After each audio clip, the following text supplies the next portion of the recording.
Hi, welcome to this channel on magnetic energy technology principles applications. This video is about HAARP, and if you're not familiar with that, it's the high frequency active auroral research program. And so very briefly, there's about 24 or so of these around the world. And highly unconventional information, at least when it comes to my interpretation of how that fits into this model. But it's not highly unconventional that they are around the world, except for the top secret facilities that are doing the same thing. So basically, it's ionospheric research, and they use either satellite dishes or antenna arrays. The one up in Alaska is considered one of the most powerful in the world, and it's one of these things. What do you get when you combine low-level consciousness, scientific curiosity, and a military influence? You get dumb-ass, idiotic, completely insane programs like HAARP. And there's really no good justification. There's no good justification. There is no good justification for having this type of research done on the planet, because the benefits of it, I mean, unlike GMOs where you can kind of argue, if you're going to buy into the mainstream media bullshit that they're trying to feed the world and all that. But with HAARP, there's really nothing that justifies this program. The only applications for it are basically like weather control, a new type of weapon, you could say mind control. And the reason why it can fall into that category is because of the frequencies they use and how they interact with human beings.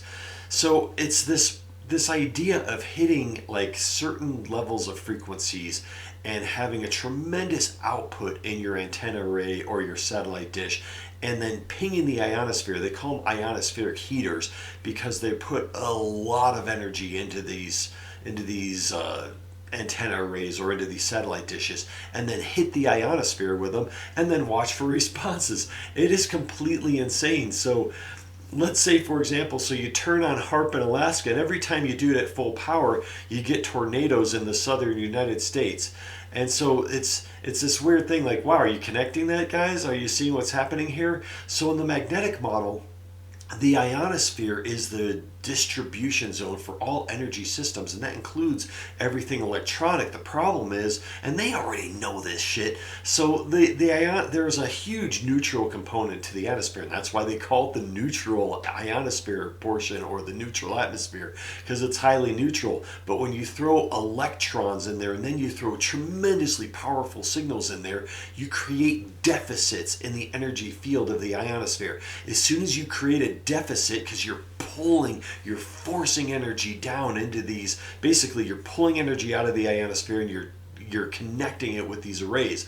And as soon as you do that, as soon as you create that deficit, the balance of the system immediately wants to respond by rebalancing. So it's going to either pull energy up from somewhere else on the planet, depending on where you are on the magnetic grid on the planet. And it's very interesting that the government has quietly sponsored these programs in different governments around the world, even out in the middle of the ocean, like on remote islands in different locations, because they're trying to figure out where the relationships are between hitting the ionosphere and what can we create from that. And if we turn on multiple systems at once, yeah, believe it or not, you can even create earthquakes. Why is that? Because, and this is a whole nother, you could say this is a byproduct of the Einsteinian model that says there's no such thing as ether, there's no such thing as magnetic energy. But when you start pinging the ionosphere, everything's connected. Everything's in an etheric system. Everything's in a pressure flow, an etheric magnetic pressure flow. And when you create deficits, you create basically a counterbalancing somewhere around the planet.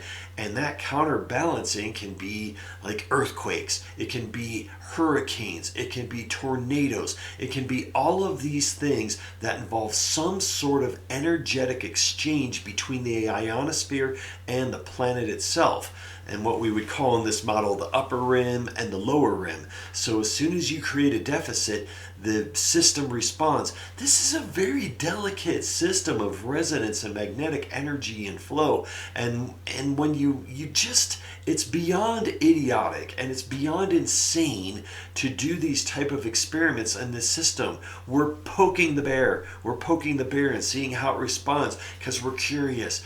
And yeah, it does respond, and it responds in a very negative way. And so why you're just throwing the system even more out of balance.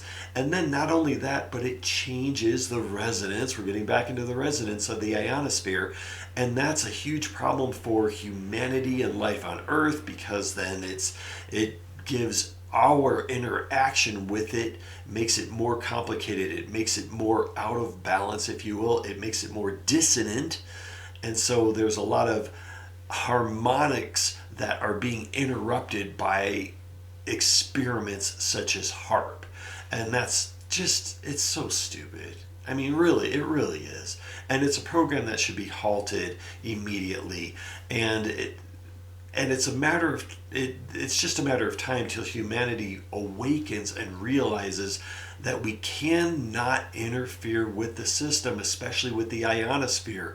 And so that's partly why, like in this technology, it's all neutrally based, so that we have an etheric magnetic connection to the ionosphere that we then replenish instantaneously. Even as it draws, it feeds energy back up, so it's automatically recycling at all times. So it keeps the system in balance. We're not trying to interfere it with a abundance of electronically based signals that are electron based, and that's way off in terms of polarities and in terms of balancing. It's a very terrible system. And then plus they start experimenting with all these different frequencies and saying, wow, if we're in this range, it really responds well. Wow, it responds almost instantaneously. I mean, oh my God, we can create tornadoes overnight if we use this range of frequencies. And if we pattern the array and the release of the frequencies in vortices, and so it makes that, wow, now we've got an even better signal. Imagine that, because they're forcing an ionospheric draw in a way that should not be allowed legally. These should be outlawed in the international court and really in the global arena of governments and systems. These types of experiments should be absolutely 100% illegal and not allowed anywhere. Of course, the Black Ops government doesn't give a shit about any of that, and they're just going to continue to do it. So part of this whole idea of this pole shift and this ascension, it will bring an end to these type of experiments. It'll bring an end not only to the consciousness that creates them, but the consciousness that is willing to just willy-nilly experiment on the earth without thinking about the consequences to life on earth, the consequences to humanity. It's like they'd rather sacrifice the resonant fields, the beautiful fields of this planet and the interconnectivity of everything to build a stupid fucking weapon that can utilize nature and try to bend nature to their will. Now, it's only going to last so long, because you can't poke the bear too hard, because the bear's going to go, whoa, whoa, whoa, whoa, that's enough, and here comes a pole shift. So please send in questions and comments about this. I'm sorry this was a rant, but it's a rant that someone needs to be ranting about at this moment in time. But it is going to come to an end. I can promise you that. It just will not be allowed to move forward for a lot of different reasons. But so HAARP, the insanity of it, just another thing that humanity has done from a low level of consciousness that they should not have done at all to begin with.